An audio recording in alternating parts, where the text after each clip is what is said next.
Hello and welcome to the couch. Make yourselves at home. There's plenty of room. Thank you all so much for joining us. I'm Kosi. And I'm Chris. And this is the Real Couch Guys podcast. And this episode was sponsored by water, because water's great. Wait, do we have sponsors? We have sponsors now, Cousin Chris. So you should read the next one because the sponsor wants us to keep going. Are they real or imaginary? Because they feel they're as real as water. They're real like water. If you're new to this, we are your one-stop shop for movie reviews, news, and all things cinema. So this is how the show breaks down, guys. We spend the first half covering the biggest news stories of the week in the world of movies and entertainment. Then we go into our movie reviews of this week's newest releases. But first, let's kick things off, as we always do, with this week's box office roundup. Alrighty. So this week's box office roundup, this is the week of January 28th through February 3rd. Let's do it. Coming in at number one, we have Spider-Man No Way Home with $739 million. Wait, it's back in number one? It is back at number one this week domestically. Back in say. Wow. That is an insane amount for domestic box office. Wait, how much is it made altogether? Do you know? No, that's the amount. $739 million. That's like Avatar numbers. That's incredible. It's crazy. Coming in at number two, we have Scream with $64 million. Coming in at number three, we have Sing 2 with $135 million, which is pretty impressive for an animated film. That's really good. We have the faith-based romantic, I don't think it's a comedy, but it's a romance film called Redeeming Love, and that's made a total there's some funny aspects in there, faith-based. I take that, Christians. I don't know. I mean, it seems pretty interesting. I've heard some positive things about it. I mean, it's made $7 million so far. It seems to be popular within that demographic. Yeah, like all jokes aside, like people come out for faith-based films. So, right. It's surprising. So hey, $7 million total so far. Good for them. And then we have The King's Man rounding out the top five with $34 million. All right. Not too bad. It's crazy to see that No Way Home just people keep coming back. They're gonna keep. Do you think it'll be? You think it'll beat The Moon Falling next week? Do you think so? Oh, well, I don't think there's any doubt about that. As we're recording this right now, Moonfall has already been projected to be pretty huge box office flop. So I feel bad for Roland Emmerich. Roland Emmerich, this was independently financed by him. He got some Chinese investors involved to make Moonfall, and it is just absolutely floundering. Yeah. So, and I don't want to kick someone when they're down, but exactly. He recently made comments about how Star Wars, Marvel, DC, they're kind of sort of ruining the movie industry, and and his point was that they lack originality. They're just big and noisy. But if anyone's seen the trailer for Moonfall, I don't know what's different between his movie and like an Avengers film. And we've kind of seen this trend going on. We have a lot of big name directors coming out and saying that they're kind of just talking down on comic book films for some reason. It's the cool thing to do now with these auteur directors, right. And it doesn't make sense because comic book films are what are bolstering the entire industry of filmmaking right now. Yeah. So for those of you listening, that indie movie you love so much that's made by Universal. Well, the Fast and Furious movies paid for the fact that they have that indie movie made. That's what people don't understand. These big blockbusters are what finance those smaller films because the studios know they're going to lose money on those small independent films. Yeah, So it would be nice if we could show a little bit more support in the community, because I think, if you're a creator, if I was a creator, I wouldn't have anything to say about other creators' work. Exactly. It's kind of a low blow, but hey, I wish nothing but the best for Roland. Yeah. I do love Independence Day. He's made some pretty He's made some good films, so hopefully the next one will work out a bit better for him. But moving right along, let's hop straight into our first big movie news topic for the week. Yeah, let's do this. Kosi, what do you got for us? Well, we're going back to Woodsboro because according to our friends at Screen Rant, Paramount and Spyglass Media are officially moving forward with Scream 6, which is set to begin filming this summer. This newest installment will bring back Matt Benelli-Open and Tyler Gillette to direct, with the script from duo James Vanderbilt and Guy Busick. So, Cousin Chris, what are your thoughts overall? Are you excited for this? Is this the right move? Like what do you think? Okay, we talked about Scream last week, didn't we? Yeah.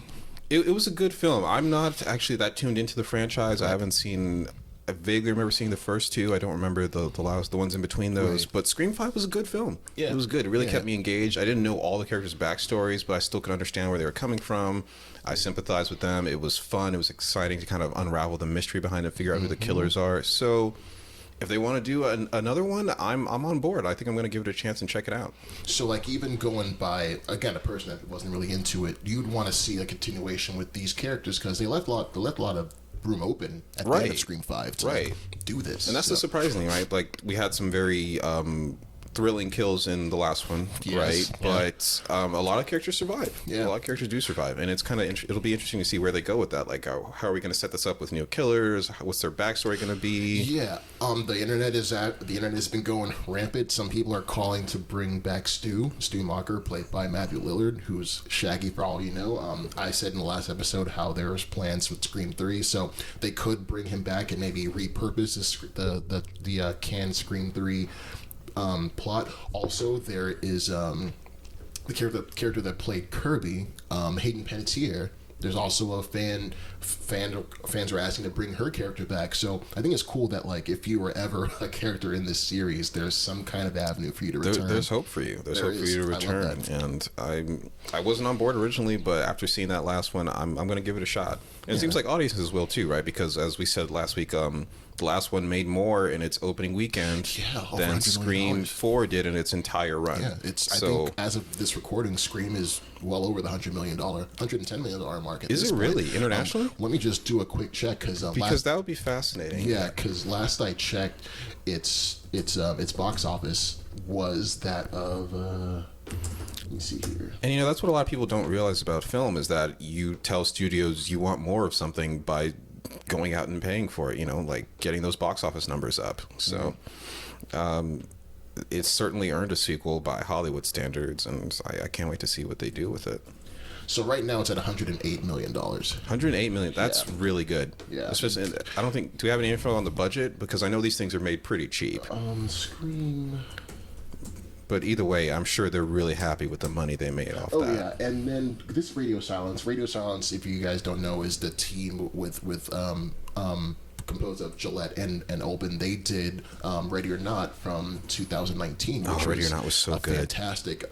Such a great film. If you guys haven't seen Ready or Not, please take some time out to go watch that. It's a little bit play on meeting the parents and the family. It's great. But just to answer your question, so Scream 6 was made for $24 million. Oh, Scream 5. Oh, I'm sorry, Scream 5. Scream 5 was made. This current was made for $24 million. $24 million. Yeah, and made it gross $180 million. That's a fantastic profit. So yeah, they must be thrilled, and obviously they're going to give that a sequel, right? Yeah. When you're making that kind of money. So I can't wait to see what happens with that. Hey man, slashers and horror is on the up and up. I say ever since 2016. So this is great to see. So what's next, Kevin Chris? All right, you guys better beware because you are in for a scare. Goosebumps. Oh my gosh. Yeah, that's right, folks. This is coming to us from Variety. The new Goosebumps TV series has been picked up by Disney+. Hell yes. The new series version of the beloved R.L. Stine books was first reported as being in the works in April 2020. Disney+ has given the show a 10-episode order. The series follows a group of 5 high schoolers who unleash supernatural forces upon their town and must all work together to save it, despite their strained friendships, rivalries, and pasts with each other. Along the way, they'll learn much about their own parents' teenage secrets. Sony Pictures Television Studios will produce the series.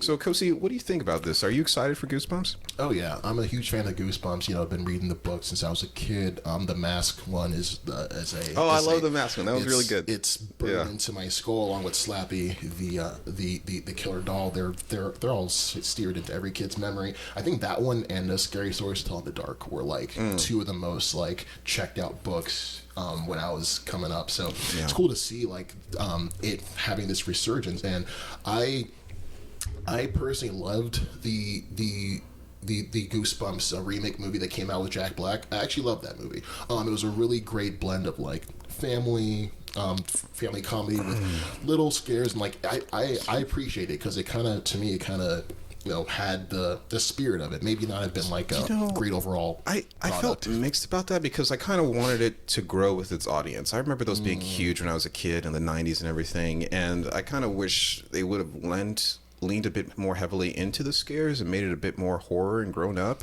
Sure. But I understand that, it was originally made for kids, and you kind of want the movie to be a little scary, but more so kid-friendly scary.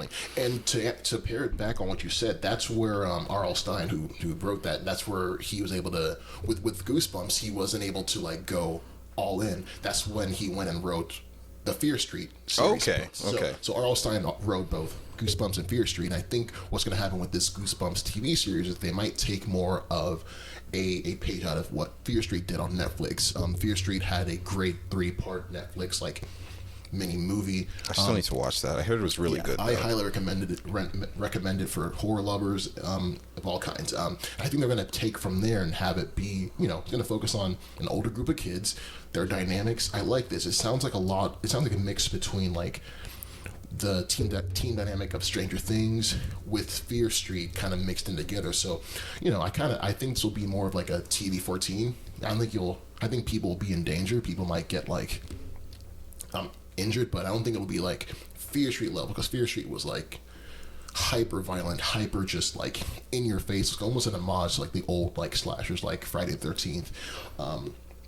And Scream, but I think this Goosebumps might take more of its cues from Scary Stories to Tell in the Dark, the movie, not the that movie, which I think was amazing. I think it'll be more along that one. So scary, but still accessible because it's Disney Plus. Yeah, it is Disney Plus, and I don't know. I want to say I'm going to give it a shot, but it's not like high on my to watch list. Oh yeah, this is total nostalgia. I'm a sucker for nostalgia, so I'm in the age group that read it and it's grown up. So as you said before, hopefully they'll grow up with us. Right. We'll see what they do with it. But I don't know about you. I don't need to see blood and no. I mean, you don't have to do that. Goosebumps, especially when you've already kind of reestablished it with the Jack Black films that this is a bit more kid friendly. So yeah, and I believe the people that made the Jack Black movie are also working on this. Oh, they are. Okay, well there you go. I think we have our answer then. So there'll be some kind of either coherency in terms of either tone or maybe perhaps cameo from Jack Black. I would not be opposed. We'll see what they do with that. All right. But what's next up on the list, Coast? Now, coming up next is the new Gotham City Night show on the CW. So, according to comicbook.com, the CW has given a pilot order to the DC comic-inspired series Gotham Knights. So this series, right, it's going to follow Damian Wayne as he must deal with the aftermath of the murder of his estranged father, Bruce Wayne.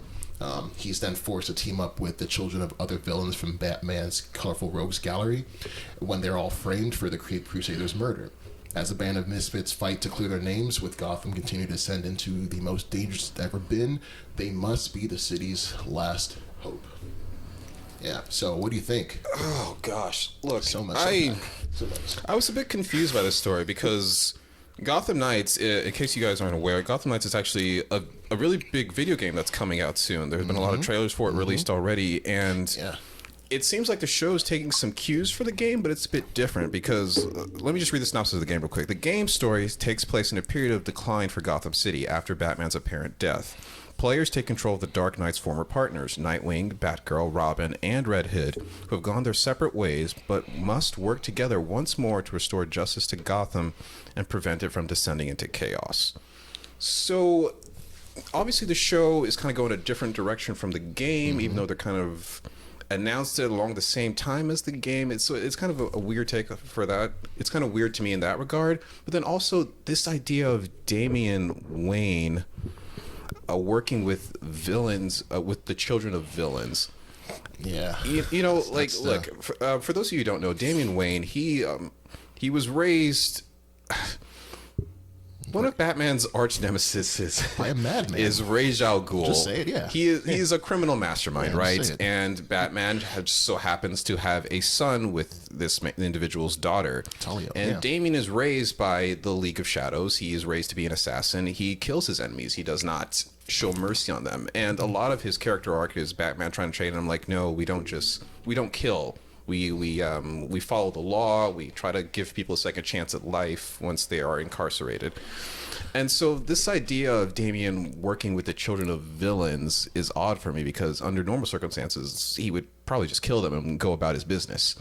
So I don't know, Coase, how did that strike you as this synopsis? That's a good way to put it. Yeah, him being taught that way to have no mercy, to kill your enemies. Yeah, why would he work with these children of other villains? I think what's going to happen is, well, first off, I think it's a great idea. I love this premise.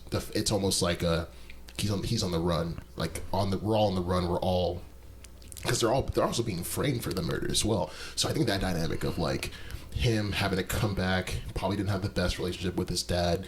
He has a League of Shadows. He has Ra's al Ghul and his mother in 1 year. Probably had the voice of his dad in the end of the year, but dad's gone. So him having to come back to the city where his dad was, and to the city that his dad was like the protector of, and to be framed for his murder must be a very, very traumatic thing to have happen. So I think it makes sense to where, where can he find friends? Maybe the only friends would be the children of Batman's rogues. It's so weird to me, but then that's also like really fertile ground for character development, because you have this guy who's like, he only views crime as black and white. Yep. Like, if you are a villain, I want to kill you. Mm-hmm. And so if they're being framed as a group and they are literally just forced to work together, and he can't afford to kill them and he has to work with them. Yeah, he kind of needs them. That could be really interesting to explore. That's a great point. I was skeptical upon first glance, but then like, there's a lot you could do with that. It could be really interesting. Yeah, because like I think this sounds a lot like the Disney show, the Disney movie series called The Descendants on Disney Channel. That's a kind of a similar way where you kind of follow the children of Cruella de Vil, Captain Hook, who else? And they kind of all band together to be an unlikely group of heroes. So I'm just really, what excites me most is that these are children from his rogues gallery. Batman arguably has the greatest rogues gallery of all time in all of comics. So the fact we might see the kids, so I'm thinking like we might get like the son of Scarecrow or daughter of Mr. Freeze. Yeah, how far are we going to go with that? I mean, are we going to see Joker's daughter? I mean, Joker's daughter is a separate character, but she's not actually the biological Joker's daughter. Right. But will we see Joker's children? Will we see Scarecrows and Banes and Penguins? And do you think it could become gimmicky at some point? Because that's what I feel like when I hear that. Like, yes. Oh, here's Penguin's daughter, or this is his niece, and we have to work with her, and she has Penguin abilities too. Like, will they all have like lesser version of their parents' abilities? Like, how do you do that? That's definitely like a concern to have, because they could just. I just don't want them to be like analogs to like their parents. Obviously, I want them to have their own thing. And again, hark back to Descendants. That's what Descendants got right.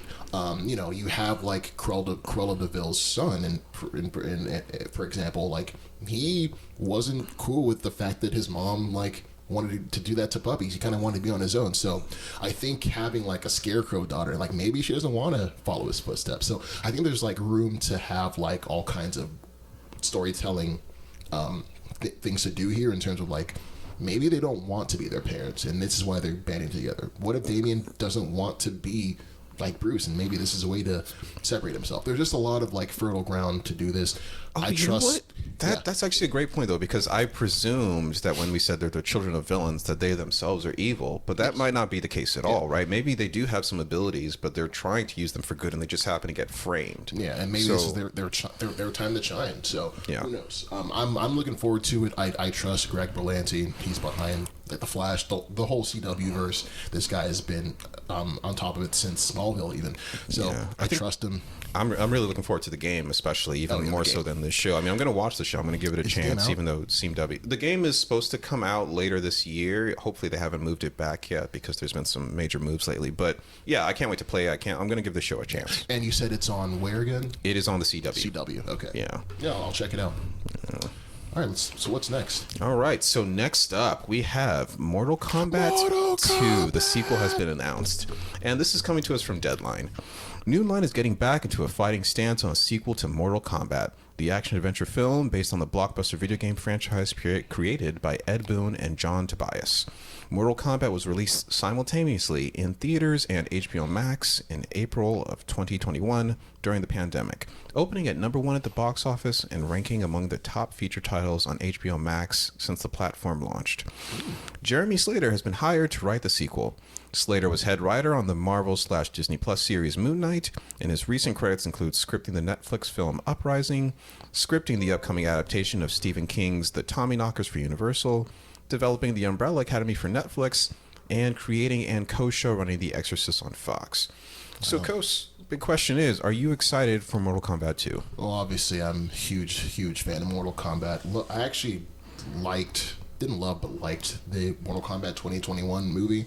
I like what they tried to do. I like that it was a Mortal Kombat movie that, despite not having a tournament, I still enjoyed it for the most part. Yeah, that was the weird part to me. It was all like just training and like they get attacked and they have to defend themselves, but we didn't actually get to the tournament yet. The tournament was mentioned at the odd end. Choice. They mentioned the tournament at the end. They were getting ready for the tournament, but there was a preemptive strike by the bad guys, and so it's like, oh well, we have to fight now.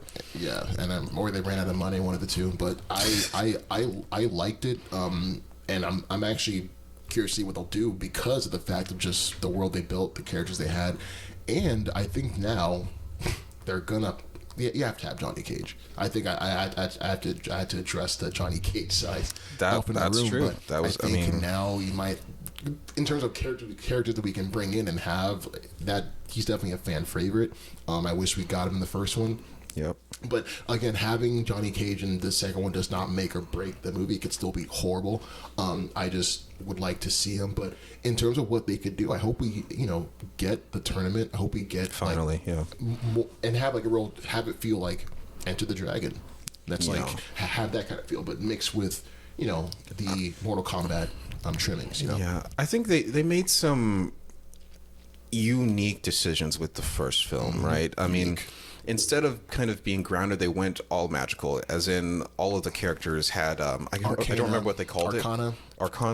Like even someone like Jax, who has if you don't know the character of Jax, he has metal arms, and they said even that was based on magic, whereas originally they said he got them from, he built them himself, or he got them from the government. But either way, we're saying that everything is magic based in this new film series, which okay, I mean it's a bit strange to say it's all magic, but it works in context. There's always been a lot of magic with Mortal Kombat, so it works. It didn't bother me too much. That's fine. Yeah. The lead character.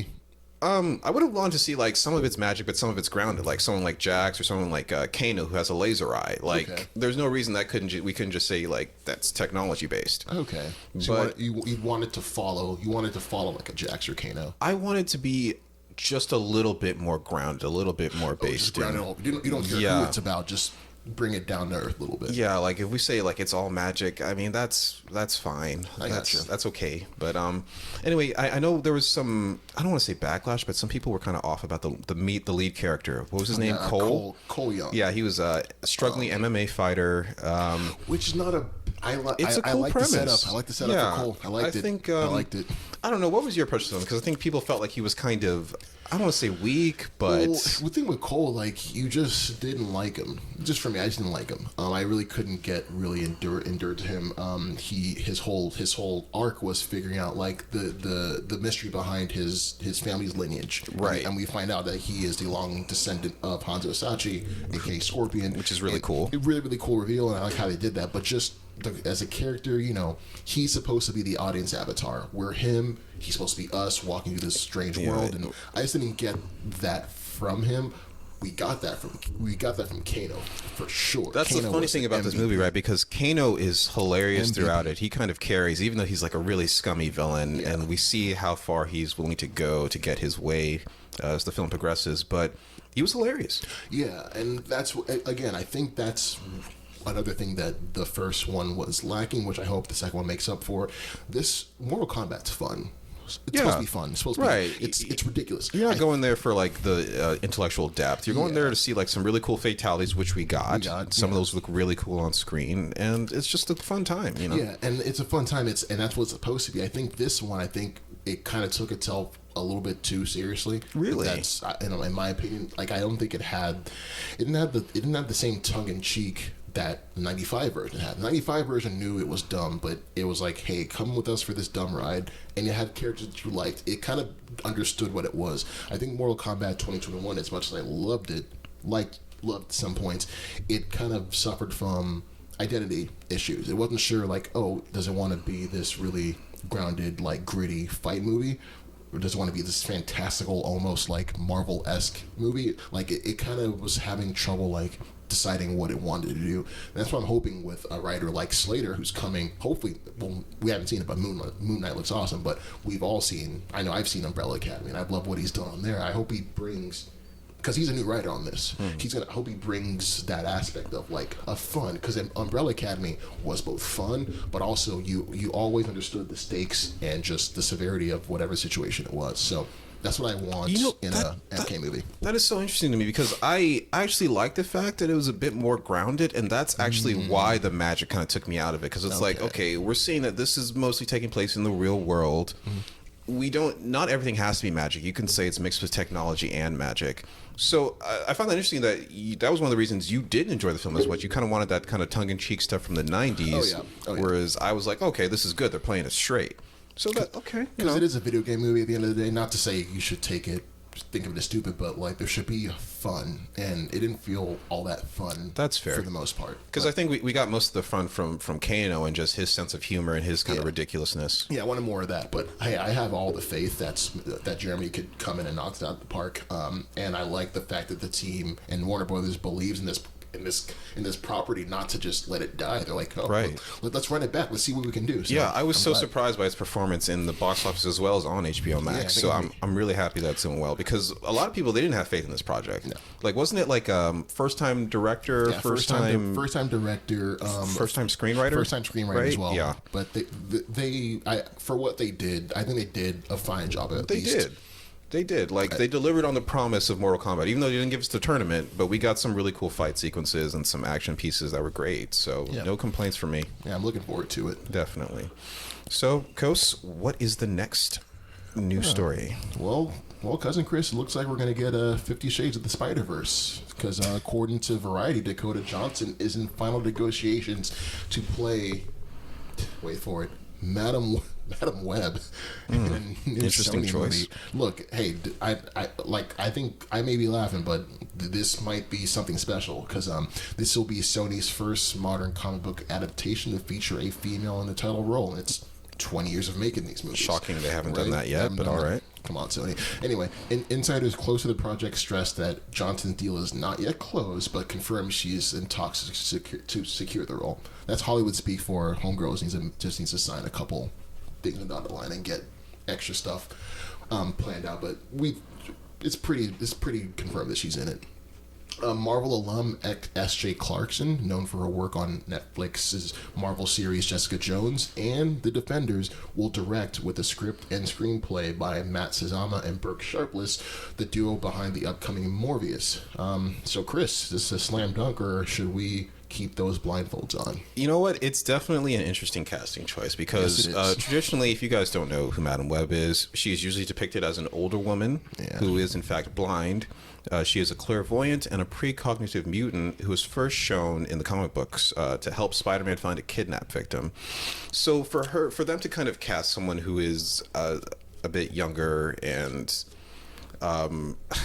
gosh, you know, there's been some controversy about the fact that she's not blind or in a wheelchair, because there are actors who fit into that category that are having a hard time finding work. So for them to kind of ignore that and go for someone like Dakota Johnson has rubbed some people the wrong way.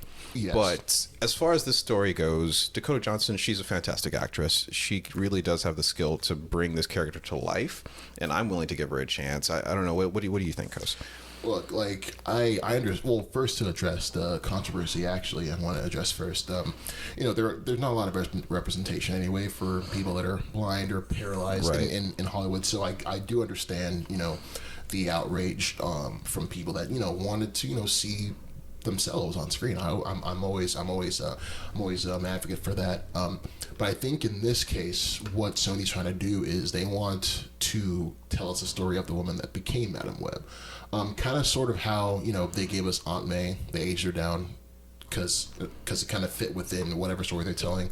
I trust Sony. I think what they're going to do is within this story, Dakota Johnson is going to be the woman that becomes Madam Web. Right. Why not show us a younger Madam Web? That'd be cool. Yeah, like, not everything has to look like the comics, but in terms of Madam Web, she's such a kind of obscure character. Maybe to a lot of the hardcore Spider-Man fans, she isn't, but to the casuals, like people I think people didn't know who she was until February 5th of 2022. I mean, I remember seeing her back in the cartoons back when I was like a kid, but I just remember her vaguely helping Spider-Man, kind of throwing a lot of philosophical stuff at him. And he's like, look, I just want to help this person. Like, all the stuff you're saying right now. Yeah, the Spider-Verse all the mind games. I don't need it, dude. Like, just chill.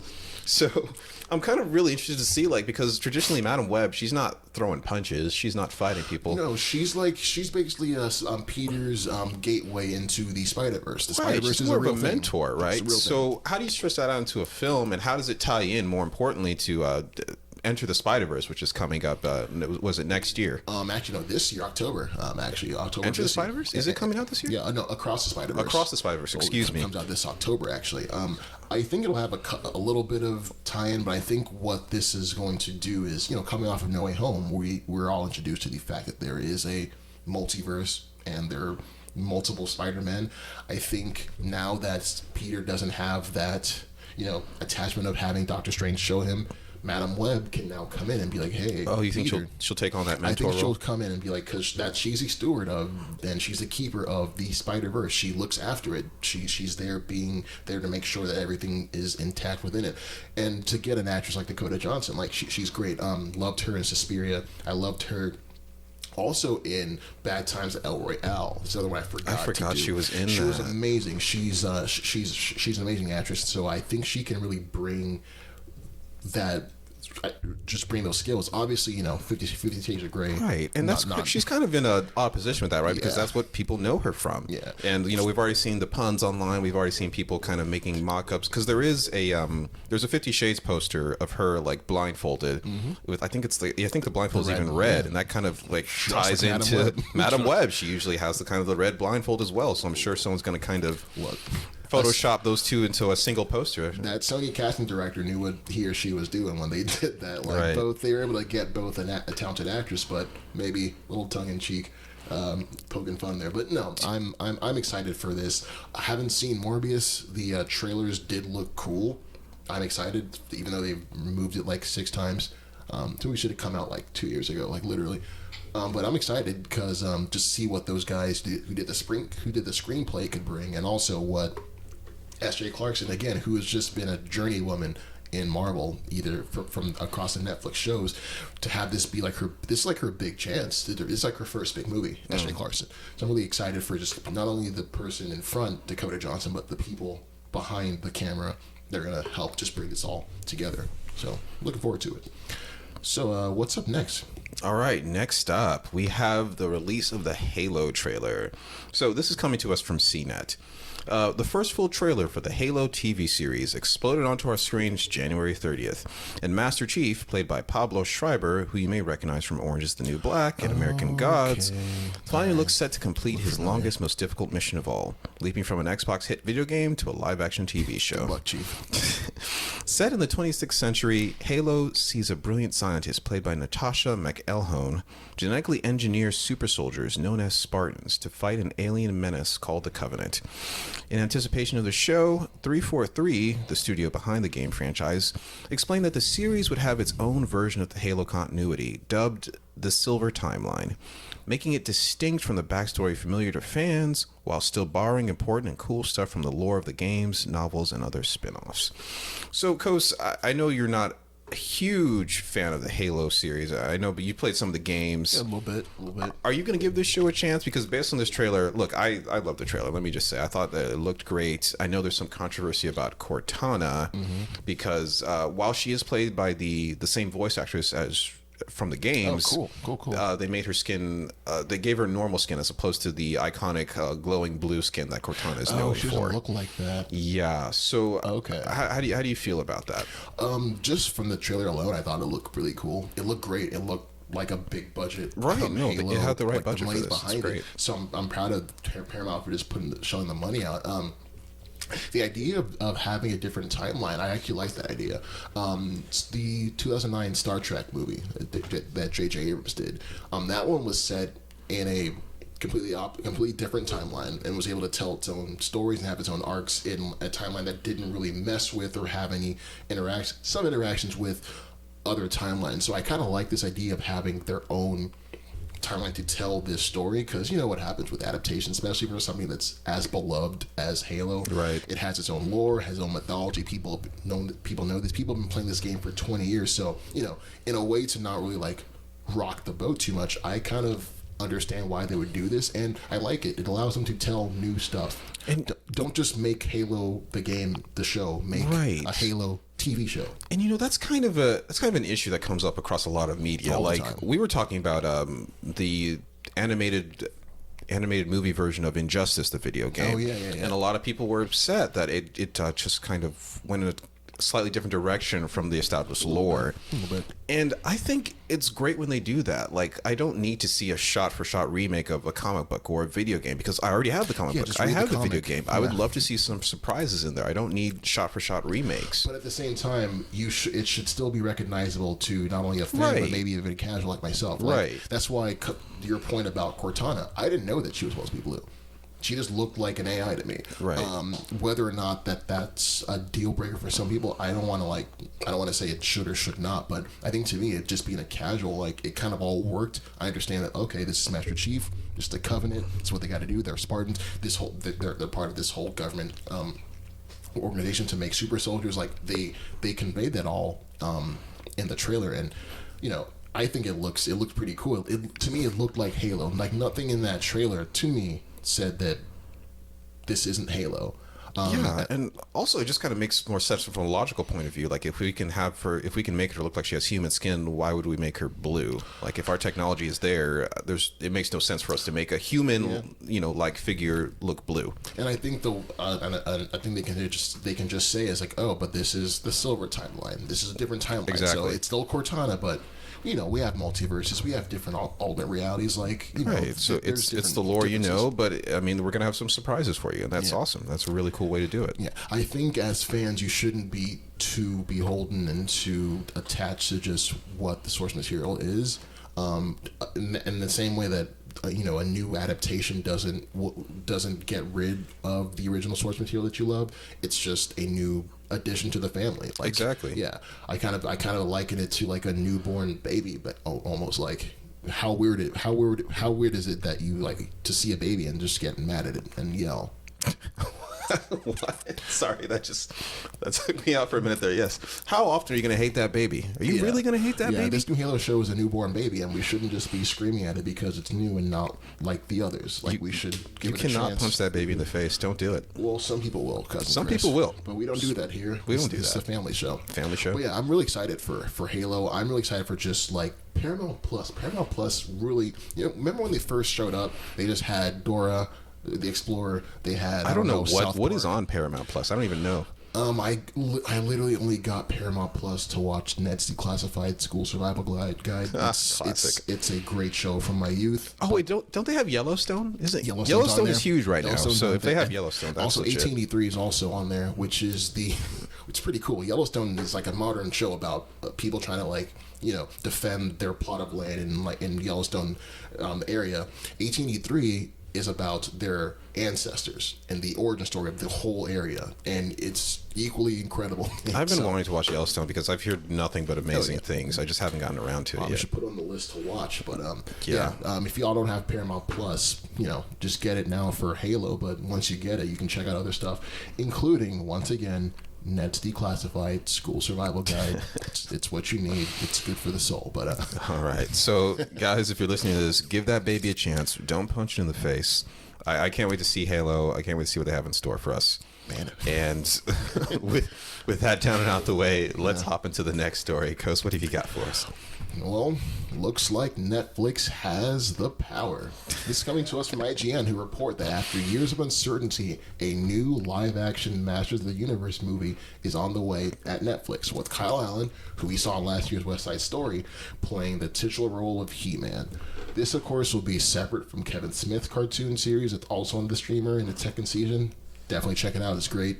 But Netflix and Mattel will produce this new movie, with Aaron and Adam Nee directing with a script written by the brothers, along with Shang-Chi and Wonder Woman 84 scribe David Callahan, who's killing it these days. Love that guy.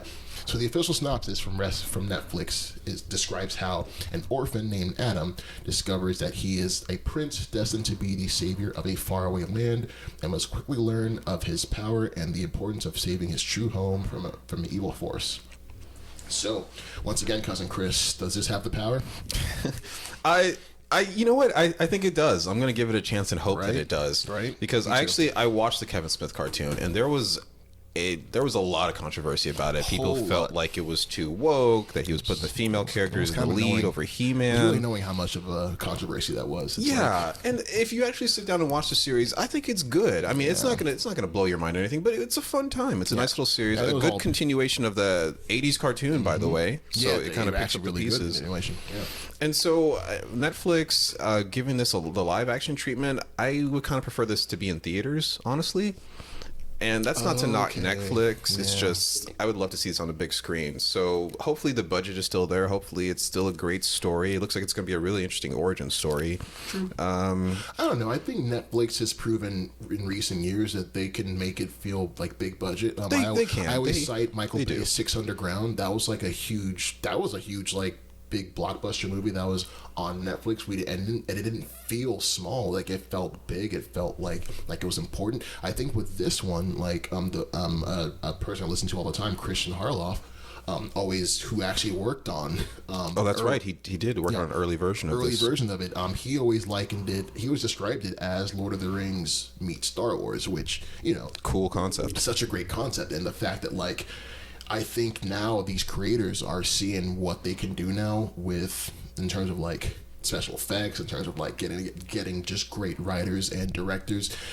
David Callahan, again, he's a guy that wrote Shang-Chi, wrote Wonder Woman 84. Like, having people like that having some kind of say into what happens, I think this potentially could be a great series. My only thing is how they're going to do the transformation. Is he going to that's a great point too. How would that look in live action? How much buffer is he going to get? Are they going to change the costume a bit? Because we know He-Man, he just basically wears a fur bikini. He wears a fur bikini. He looks like a stripper, like with a big sword and Battle Cat. Like, again, it's all about translation. Yeah, you got to kind of adapt that a bit. I don't think you can do a direct, just shot for shot translation of that. You know what actually would not be, in terms of like 80s stuff being remade, I would prefer to see a Thundercats get an actual live action. You know what? I'm actually right there with you. I would actually love that. Yeah, Thundercats that'd be so sick. Because Thundercats is so ridiculous that, like, it could be done in a way that, like,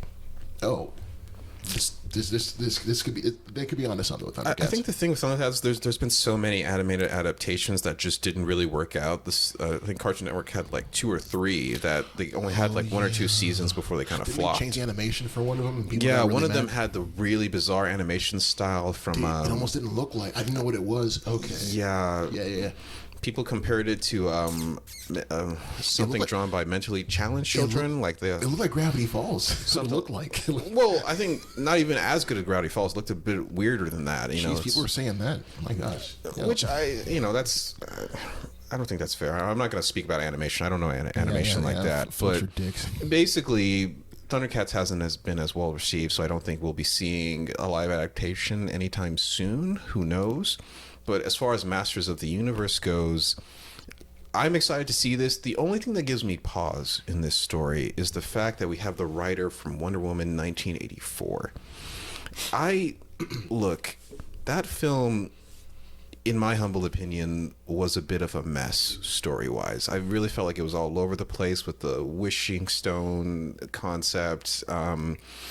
I don't know. Are you on board with the writer, or do you feel like that was just a bad day in the office, or did you like Wonder Woman 1984? I didn't like hate Wonder Woman 84. I did think that the whole witching aspect was kind of out there. It felt really messy. Yeah, definitely messy. But like, Callahan has had just a great 4 or 5 year stretch, and I think it was a bad day at the office. He gave the same guy that gave us Wonder Woman, but also gave us Shang-Chi. That's true. He also wrote on Mortal Kombat that we talked about earlier.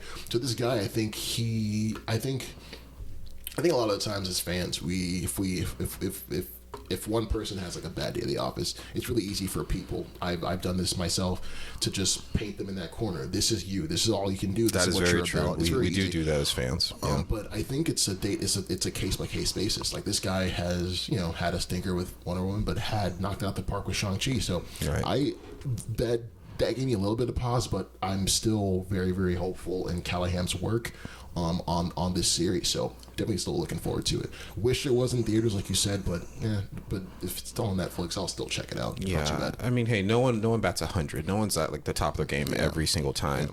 So he's still a very talented writer. Obviously, we're both gonna watch this Masters of the Universe movie. And again, I think a message to fans, anyone listening, like I think it's okay. Like you probably had a director that you love that just didn't put out something that was to quality. I don't think you should write them off. You should never write anyone off. Yeah. Especially when it comes to entertainment, because you never know. Some people that have never gotten a shot or have gotten shots but have messed it up, they get that one thing that takes them off to like a whole new other level. Winning cures everything. Yeah, and if all of us were judged by the one bad day we had at the office, we'd all be out of a job. Just saying. So that's true. Just a little thing to say to the fans out there. So what's next, Cousin Chris? All right, Coz. Oh, this is you, I believe. This is your still story. Me doing this. This is you. What else you got for us, man? So it appears the Batman novelization has been out. So there's a prequel book to the upcoming Batman movie that's coming out in March. This book that's produced by Warner Bros. And Penguin Random House Publishing is a collaboration for that movie. And Random House had this to say: with the Batman releasing in theaters on March 4th, Before the Batman, an original movie novel, is an exciting original story that chronicles Bruce Wayne's early adventures on his way to becoming the Batman. So I've thumbed through this thing because I'm a nerd, and I found a few highlights from it. What do you got for us? So in this book, they confirm the existence of Metropolis. Okay. That Alfred is ex-British intelligence and trained Bruce Wayne himself. Interesting. That in his younger years, Bruce was a competitive street racer. In this book, and possibly the movie, Batman will utter the phrase, "I am vengeance, I am the shadows, I am Batman." A little bit of a change on it. Edward Nashton, or the Riddler, was a food delivery driver before his aspirations for crime. He is obsessed with the Wayne family and is jaded by the lack of care rich people have for those less fortunate like him. And the cops know about Batman and his unusual tactics, but see him as a necessary evil to clean up Gotham, so he just gets a pass. So it's a bit to unpack. So what do you think about just stuff that's revealed in this novel? Yeah, no, there's definitely a lot to unpack here because, okay, look, obviously the Batman has it's highly anticipated. Everyone knows at this point that it's a year 2 story, meaning we're not getting another origin story with the Batman. We're just getting him he's in his second year. He's getting into the swing of things a bit. Really, he's establishing himself as a detective, right? And so I'm really happy that we kind of got his origin story in a prequel novel. I think that's really cool. But some of the highlights that you mentioned here, first off, the existence of Metropolis. I don't know. That's kind of a loaded thing to toss in because are we saying that there's a Superman? Are we saying that there is a Superman, or are we just saying that hey, this is another city that exists in the DC universe? It's just nod. there, you know. I think it's a nod. You think it's a nod? I don't think we will see any kind of supers in Matt Reeves' universe, whether in this movie or the coming 2 sequels that are going to come out of this. I think this will be kind of like Nolan, where it is grounded. But unlike Nolan, there will be nods to DC, right? Like the DC as a whole. That unlike Nolan, Matt Reeves is going to play into that whole. DC still exists, It's not just Bruce Wayne. That's something I'm really excited about because we've talked on the show previously. Well, I guess that was an episode 0 thing. We don't talk about episode 0. Don't worry about that. But basically, there's a lot of spin-offs coming off of the Batman. We're going to have the Penguin show. We're going to have the show about Gotham PD, following that one cop, the crooked cop. Yeah. So there's a lot of things coming out of this movie, and I love the fact that it's not going to be isolated to Gotham. We might get little nods and little Easter eggs about other things going on in that world. Yeah, so it expands the world, and it does that in a way that This is like it's not like required reading to watch the movie, but it's reading that will enhance your experience watching this movie. And the fact that there's a Metropolis out there, it's still really, really cool to do that kind of world building in this kind of way. I love knowing that the DC universe, all those things are still out there in this, even though it's kind of focused on Gotham. There may be a Green Lantern's flying around somewhere in the background. Maybe a Wonder Woman, a different version from the ones that we've already seen on screen. Well, that's exciting. But before we continue, so you're cool with having supers in this universe? Oh, yeah. This Matt Reeves universe. Oh, most definitely. Because I feel like if you're making a DC film, it should be grounded in the DC universe. If maybe Ra's al Ghul stops in, if maybe Lex Luthor stops in, whoever else, cool, because they're all part of that world. You don't need to make your city in a bubble like Nolan did. I mean, it worked great for Nolan, right? My only pushback to that would be then just, again, I haven't seen the movie, but just going by these trailers and what the tone they're going for. This is more of like a 7. This is more like a E or 2. This is more like a dark, like realistic. Right. Would then in the next movie, would it make sense to see him fight, I don't know, Mr. Freeze? Like, would stuff like look right in terms of, because you got to establish a world and have certain rules, right? We haven't seen the movie, but according to the rules established by the trailers, basically this is pretty grounded. So to see Solomon Grundy walking around, I'm not going to be mad about it, but I'll be scratching my head asking like, what's the end game here? What are y'all trying to get at? That's a great point. I think it'll work in context. I think once we see it, it's not going to totally take us out, because I know obviously I just said earlier that Mortal Kombat felt grounded, and then the magic took me out of it because there was so much magic out of nowhere from a grounded universe. Right. But here, just the fact that we already know Batman has these bizarre villains like Killer Croc or Solomon Grundy or I don't know who else is another supernatural villain for him. Even Man-Bat. Could you see Pattinson like fighting against a Man-Bat? I feel like it's not going to take us out of it because we already know those things are part of the lore. All right. That's my take on that. I would also say it's important though, like that the movie sets up the world and sets up the world, sets up the rules, sets up the parameters, and just stays within them. Yeah.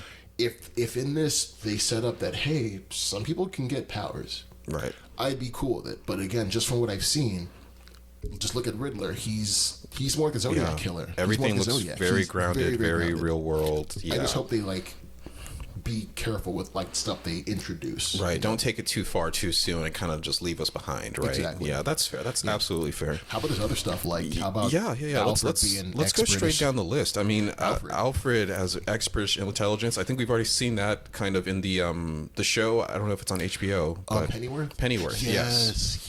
I believe he's an ex-agent there as well, right? I haven't seen that show at all. I haven't watched it either. I've heard good things, but I believe he is still operating with British intelligence in that show and going on missions. He's like MI6 then. That's so awesome. From logically, it's very practical that he would be the one that trains Bruce. It's like, okay, I see this boy that I'm basically the father of now. I'm kind of a surrogate father to him, and he's struggling with a lot of pain.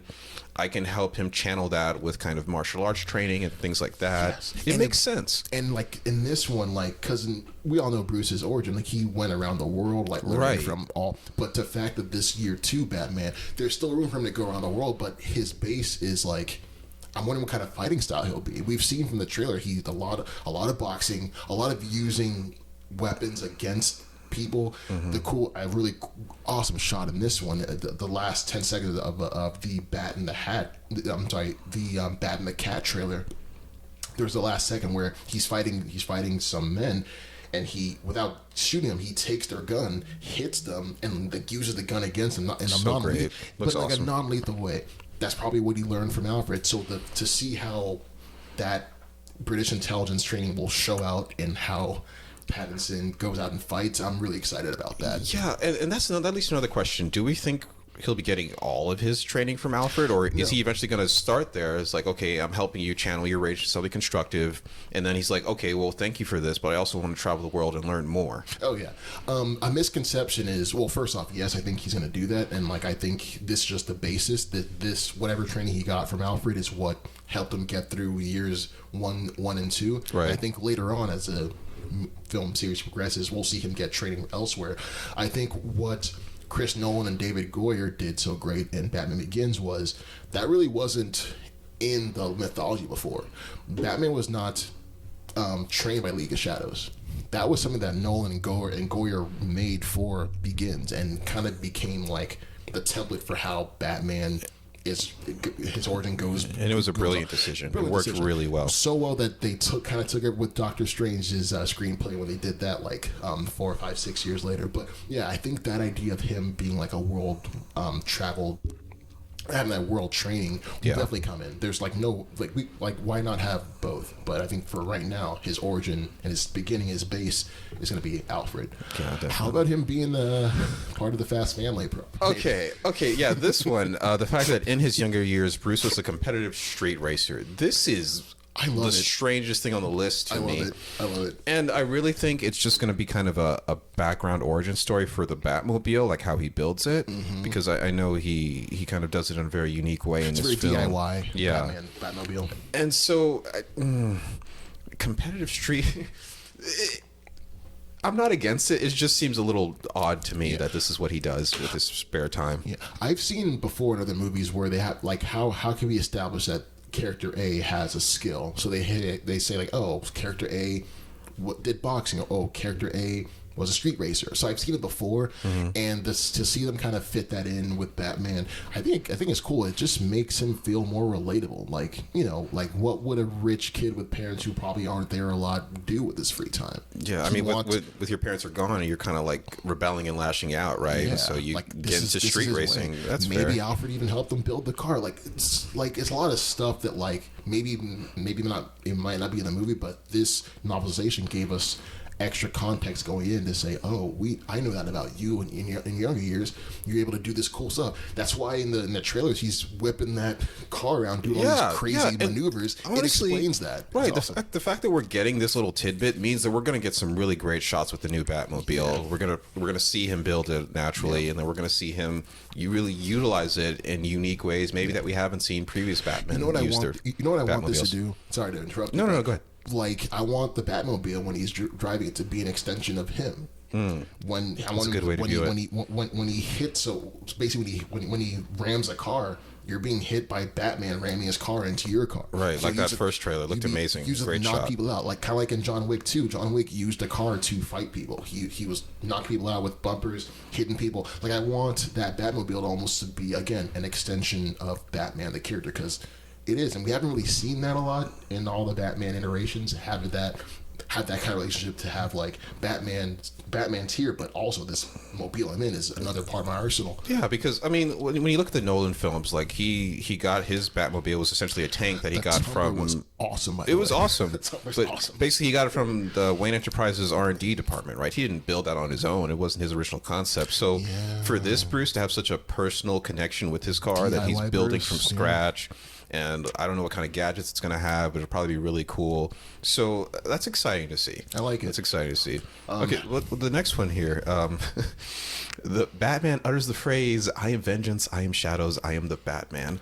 So in case you guys don't know, Batman the Animated Series, which is a really celebrated animated the quintessential show. Batman. The quintessential, as people call it. There is a special episode where Batman is facing his nemesis, the Scarecrow.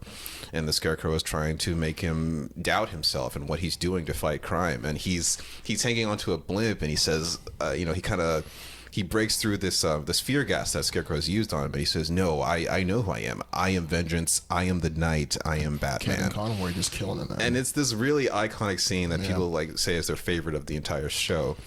And so we have a little play on that here with "I am vengeance, I am the shadows, I am the Batman." Why do you think he says shadows instead of "I'm the Knight"?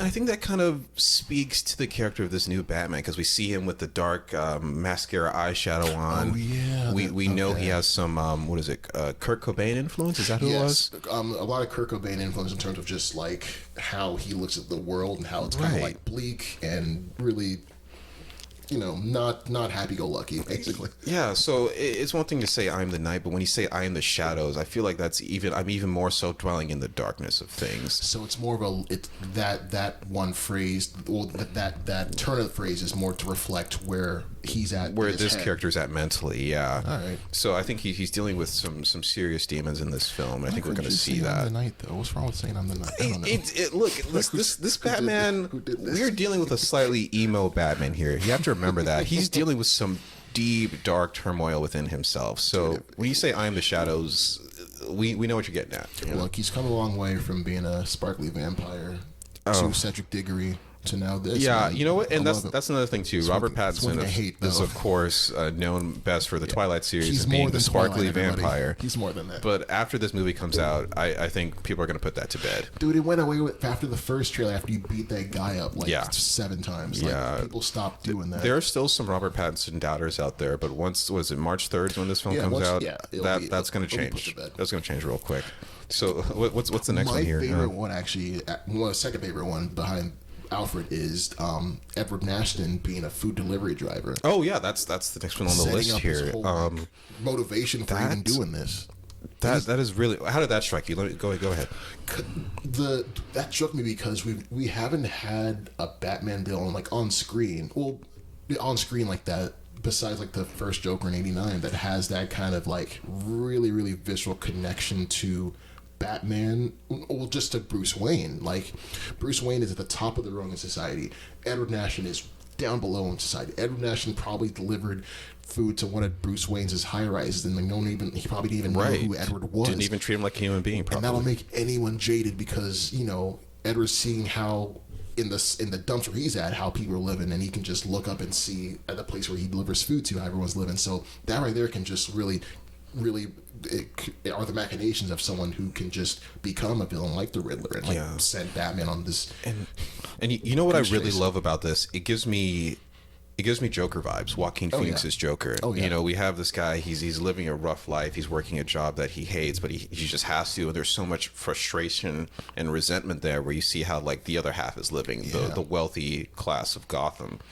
And so I love that this is his backstory, that he was just a normal guy and he got fed up, and he's kind of going on a bit of a rampage here, trying to turn the city upside down. So that's gonna be really interesting to see.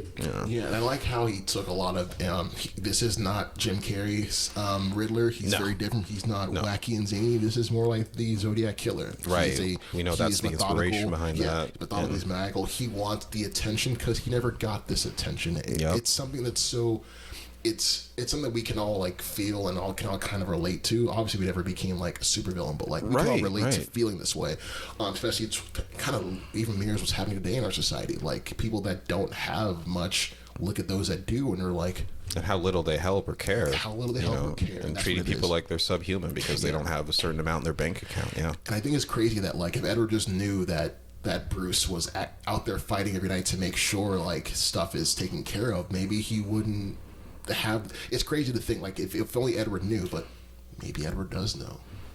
I think Edward does know. We don't know. We'll see. We'll see. And finally, the cops know about Batman. They know he exists, and kind of just let him do his thing because he's cleaning up the streets. What do you think about that?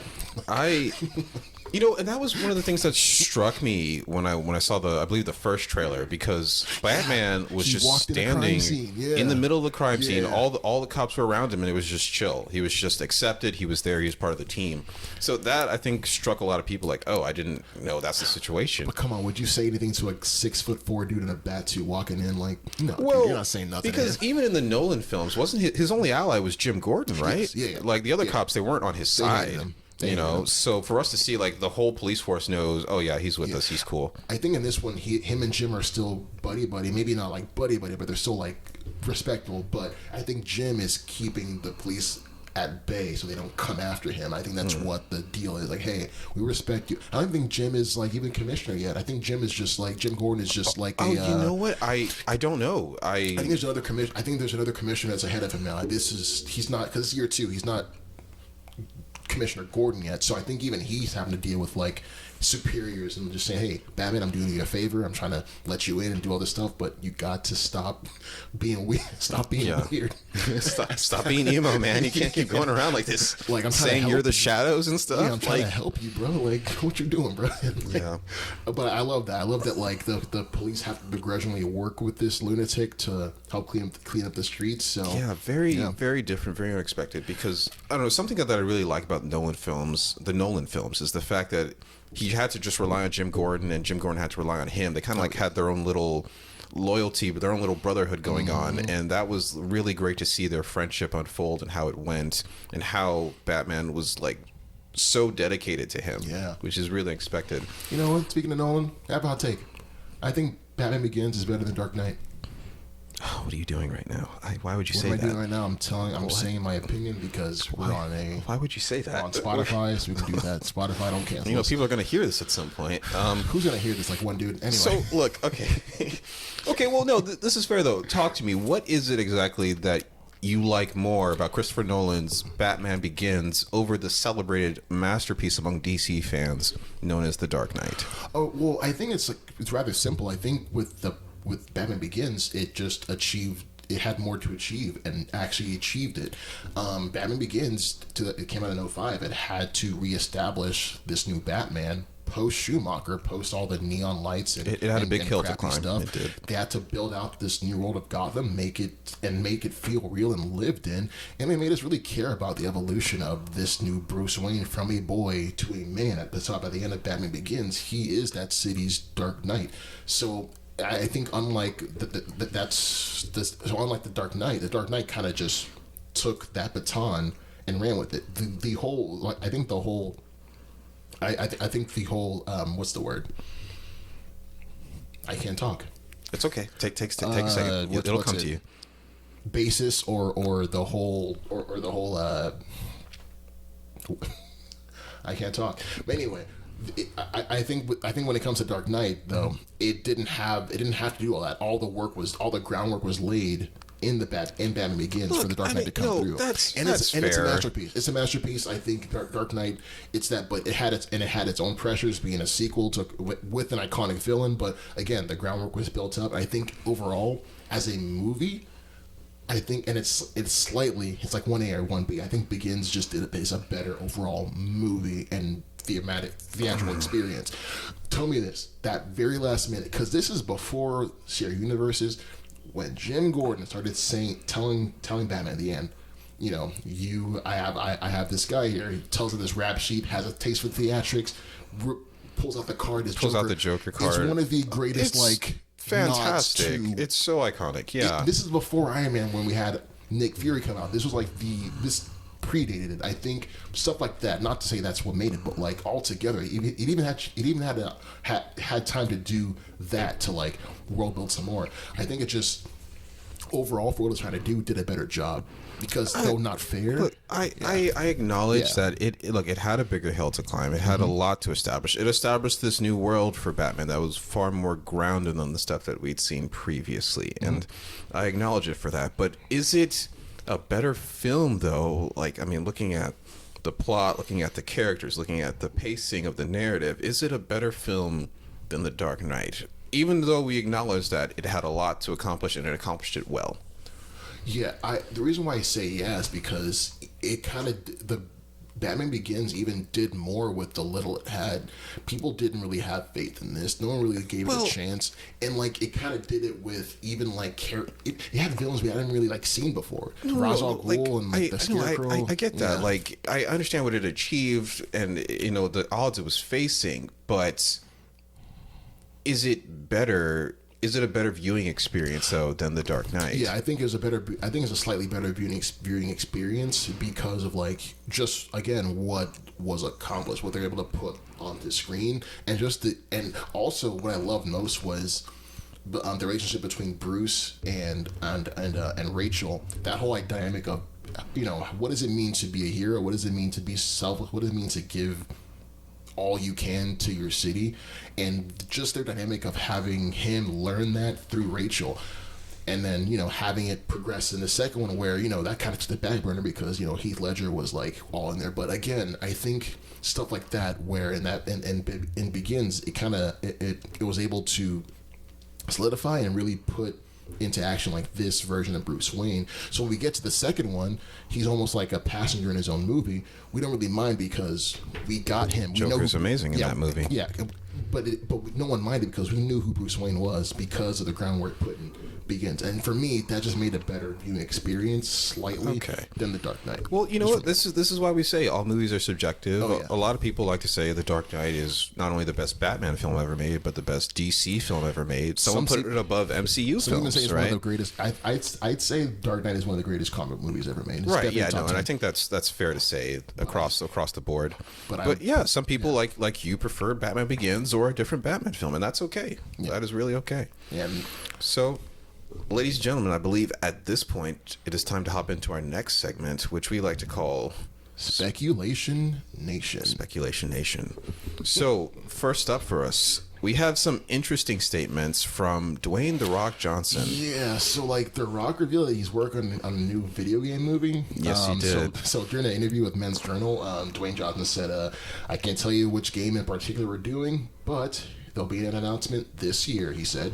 We're going to bring one of the biggest, most badass games to the screen, one that I've played for years. So, oh man, Cousin Chris, what?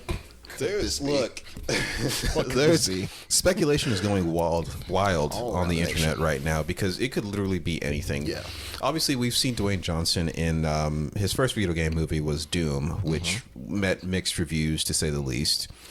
And then his second one was Rampage, which also met some pretty mixed reviews. But I love Rampage. I think Doom and Rampage, both of those were fun films. You know, it might not have been the best critically, but that's okay. They were still a good time. So I don't know, because potential theories for right now include Legend of Zelda, Gears of War, Call of Duty, Destiny, because Sony just bought Bungie and they're planning to turn some of their video games into films, which is interesting. And there's also Fortnite, because Dwayne "The Rock" Johnson's character just came out in Fortnite, I think, last week? Yeah. So there's a ton of options out there. All we really know is that Dwayne "The Rock" Johnson feels that it's a very badass game, which is why I'm inclined to believe it's going to be Gears of War. Okay, but he said it's one he's played for years. That's the thing. Gears of War has 4 games out now, I believe. Gears have been out for a couple. Excuse me, 5. 5. Okay, that's why I kind of went a little bit older. I think one that you said a couple weeks ago was, I think that could be it, is Legend of Zelda, and you say it could be Ganondorf. That would be really interesting to see. That'd be fun. And something like a Legend of Zelda, I'm guessing this will be live action adaptation, or possibly he'll be doing the voice of one of the two, but I think that's a really good possibility. Gears of War is another one that they've been trying to just get off the ground for years. Batista has gone on record previously saying that he would love to play a character in a Gears of War movie. Phoenix, right, he'd love to play Simon Phoenix in Gears of War. Simon Phoenix is from Demolition Man. Wait, how did you think of Demolition Man? Because the same guy in Gears of War also his last name is Phoenix. I love how Marcus Phoenix. I just completely went along with it's like, oh yeah, Simon Phoenix. Yeah, I was definitely. testing you, Chris, and I you failed. lost I failed that. Yeah, so. Marcus Phoenix from Gears of War. Marcus Phoenix, thank you. Yeah, he'd be great. And then if they hadn't already started filming this already, but they're making Borderlands the movie. With Borderlands. I think that one's pretty deep into production at this point. Kevin Hart's in it. It would have been cool to have a Rock Kevin Hart reunion, because they're always great together. Yeah, they're always great.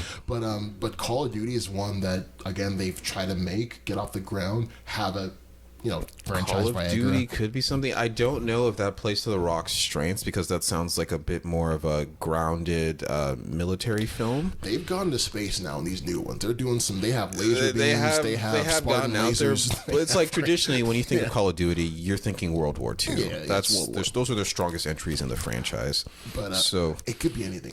I think Fortnite might be the best possible option. One, it's hot.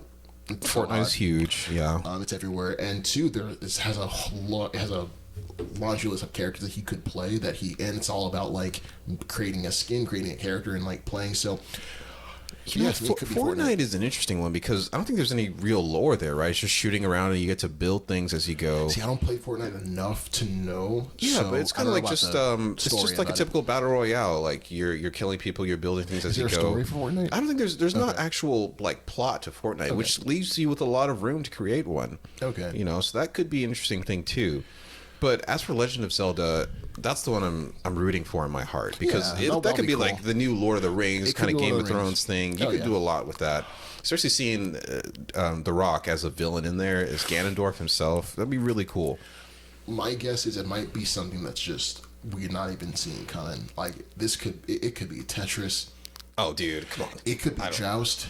It could be Joust. Honestly, it could. I think what they're going to try and do with whatever, because again, I keep harping on the fact he's played it for years. I think it's going to be one that we're not thinking of, one that he's played, but they might take a page out of the Lego Movie. Remember the Lego Movie? When we first heard the Lego Movie, we were like, you can't make a movie about Legos. That's stupid. Like, da-da-da. Great film. Stay with me Great here. movie. Stay with me here. What if Dwayne The Rock Johnson, like think of it as like almost like Gravity. Oh, here we go. Like Gravity. Dwayne The Rock Johnson plays an astronaut, right? He's Okay. an astronaut. He's on a mission, routine mission, right? He needs to dock because he has like, let's say, like engine problems, right? He has to dock at like the space station that he knows. I really want to know where you're going with this. I'm excited. Goes to the space station. He docks. He gets on there. He finds out there's calamity. There's espionage. There's lies. There's all kinds of stuff going on because he's now found himself in between the crew as they're trying to figure out which one of them is an alien / monster. Yes, this is Among Us. Oh, dude, let's go. Stay with yeah. me. Stay with me. Look, if you gotta. I see Among Us with The Rock kind of being like a mixture between Alien and Clue, and obviously Among Us. Like they're trying to figure out which one of the aliens. That sounds awesome. Yeah, I think it's one part SNL sketch, I think, and then but also another part of this could be something like that's. It could, but it hasn't been out for a long time. But I just thought of that's an incredible concept because basically you're dealing with a group of astronauts who have to figure out who the murderer is amongst them. Who's the alien? Yeah, that is a fantastic concept. I don't know if that plays into Dwayne The Rock Johnson's strengths because he's more of a physical character. But the reason why is like he's coming in and watching this Among Us take place, and then he's just there to either to be both comedic relief, but also deliver great action when stuff inevitably hits the fan. Yeah, so I don't know. So that could be really cool to watch. That could be really cool to see too. Dark horse to pick. Whatever. Yeah, I think so. Okay, if someone like said, okay, you have to pick one right now, which one do you think it is, and which one do you really want it to be? The one that I think it is, oh man, I think it's gonna be Fortnite. Quite frankly, I think they're gonna do a Fortnite like adaptation of some sort. That's fair. What I hope it is, Among Us, because I want to get credit. Right. I want to get the credit for that because that's a cool concept. That's a really cool concept. That concept. So we should come back to that later, just off channel about that. But yeah, those are my. How about you? So for me, definitely, I think it's going to end up being Gears of War. I think that just really plays into Dwayne The Rock Johnson's strength. It's going to be a cool soldiers versus aliens movie. Do you think it might get some kind of like comparison to Halo? They have the similar. We have to fight because in Gears are fighting the Horde, which is like that is interesting. I think it'll differentiate itself in the fact that we're not in the future. We don't have super advanced weapons. I mean, you do have some interesting weapons. You have like the chainsaw rifle, gun, which is iconic, which looks really cool in Gears of War. But they're not. The society isn't quite as advanced. It takes place more so in modern time with some advanced weapons, right? Some upgrades, but overall it's a bit more grounded than Halo would be. Okay. So I think it'll differentiate itself. But yeah, I mean that's what I think it's likely going to be. But if I had to pick, I want to see a Legend of Zelda movie. You know, especially now that we're making a Mario movie, because the end game is a Smash Bros. Movie, which is what we all really want at the end of the day. I want. Can you imagine? I want that so. Mario, Sonic, Link. Toad. Well, no, Toad. Bowser, Princess Peach. Oh my God. Samus, Star Fox, Pit. Bring Sonic into it because Sonic is just they have a movie series out. That's the end game. And I think it'll definitely work because it has all those IP video game characters. Maybe on their own they might not have been like big, but together in like a whole ensemble movie. Yep. Everyone gets a chance to shine. Okay, let's start pitching that right now. Super Smash Brothers movie. That's what we need at the end of the day. Yeah, that's what the world needs. Yeah. All right, well, guys, let's hop into the next topic here on Speculation Nation. So, this next story is coming to us from HeroicHollywood.com. The Todd Films helmed Joker film starring Joaquin Phoenix made some pretty big waves in 2019, earning more than $1 billion at the worldwide box office and 2 Academy Awards for Best Actor and Best Original Score. Back in November 2019, The Hollywood Reporter exclusively reported that The Joker 2 was officially in the works at Warner Brothers, with Phoenix and Phillips returning. Since then, there hasn't been any updates on the sequel, but we have some good news. According to an insider with knowledge on the Joker sequel, Warner Brothers has officially received the first draft of its script, and the film will begin shooting sometime in 2023. Woo! So, Kos, are you excited to see a Joker sequel? I'll be honest, man. I don't want to see it. And not because Joker was a bad movie, but I just think because it ended perfectly. Yep. We saw the rise of Arthur Fleck, from just a lowly comedian to symbol of just overthrowing the government and whatnot at the end of the movie. So yeah, it kind of turns the city to anarchy. Yeah. So that whole arc was done so well. Yeah. And I think. Yeah, I just don't know what you could do with where you can go next. Like, why? Like, what's the need? Exactly. And look, here's the thing about that first Joker movie. Arthur Fleck, he's a normal guy. He works as a clown. He's frustrated with his lot in life. He has mental issues that he's dealing with, but he's not a criminal mastermind. Yeah, he's no clown. He's not a sociopath who is bent on overthrowing the city and like wreaking havoc and anarchy wherever he goes. That's just not him. And on top of that, before you continue, he doesn't have the one thing that keeps him going: Batman. Right, and there's no Batman as well. I mean, we see a young Bruce Wayne, but obviously he's not his Batman whole reason yet. for doing it is not even there right now. But yeah, but like the point is, he's just a normal guy. He doesn't have aspirations to do more than just kind of better his own life. He's not looking to cause chaos. So when we see a Joker sequel, what are you doing with that character? Are you going to suddenly say like, oh, he's a crime boss now? Or are you going to say like, oh, he has this new plan to blow up half the city or something? That's not in his nature based on what we saw in the first one.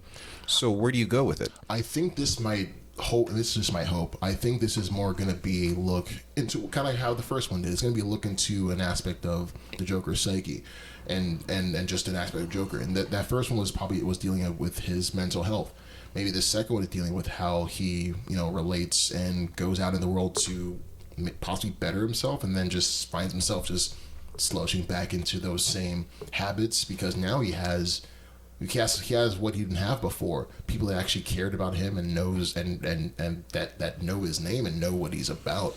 I think that's something that's intoxicating. It's kind of power that maybe could breed a clown prince. Right. Maybe something he wasn't looking for in the beginning, but maybe by the end of it. So maybe people will push him into being that kind of Joker that we know. Because those were his followers. Like broke him out of that police car at the end. They do break him out of that police car. There are folks that are willing to do what they need to do to make sure he's okay, and I think he doesn't realize how powerful it is to have, but I think he'll slowly realize that maybe by the end of this movie, he maybe just begrudgingly accepts this role as like the clown prince of crime. Yeah, and see, that's interesting because this was going to be my pitch for a potential sequel because I didn't want it originally, but since we're talking about it, if kind of like you said, we have someone bring him into that role of becoming the clown prince of crime, like being this dangerous sociopath.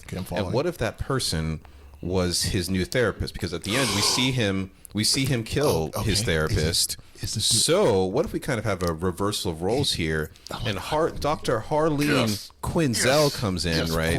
And she's she's supposed to be helping him recuperate and get better, but she actually is inspired by what she saw from him in the last film and wants to take it further. And she kind of helps him become okay with this role of crime and toppling the city and the people that are up top. So in talking with her, he kind of is inspired to he is do more, mentally manipulated into believing he is superior than he actually is, and can in fact topple the city and fix things for the poor, but it's really just causing anarchy. So that puts Harley Quinn in more of like a control aspect in that relationship. It's kind of flipping that relationship on his head. Yeah, he needs her, she's manipulating him. That's fascinating. I think that would be really interesting to see like a complete reversal of that relationship. She's abusive, she's manipulating him, she's making him do stuff he maybe doesn't want to do, but since he loves her so much, he'll do whatever she says. And she can still be in love with him. She can still be like a follower that saw what he did, was inspired by it, but wants him to take it further, and she helps him take it further. And she has more agency in herself, unlike other iterations we've seen of Harley Quinn. That's awesome, man. I love that. So there have been a lot of different pitches going around online for this, and one actor who weighed in that kind of got people talking was Willem Dafoe, who was recently played the Green Goblin to much acclaim in Spider-Man: No Way Home. He'd be a great Joker. He was an excellent villain in that film, and he would be a great Joker, as people have said. Joker, actually. So this is what he had to say about the pitch for Joker 2. There is something interesting about, like, if there was a Joker imposter. So it would be possible to have not dueling Jokers, but someone that says to be the Joker that isn't the Joker. And that kind of opens up the possibility of an interesting story, particularly if you had a Joaquin Phoenix's Joker, and then you had someone who was either imitating or riffing off what he did. I fantasized about that. But other than that, I am not talking to anybody about it. You're the first one to know. God. So he inspires the real Joker. Like, he doesn't want this, but his actions inspired a guy to actually become what we know as. Yeah, so basically he inspired a copycat that's even more dangerous than he is. But the copycat becomes what we know as the Clown Prince of Crime, and that's amazing. Yeah. That's amazing. I love that, actually. So, yeah, I mean, that kind of fixes our problem, right? We're saying, like, oh, this first Joker, he's not really a criminal mastermind, but what if he inspires the criminal mastermind? And, like, just at the end, like, I don't want nothing to do with this, but...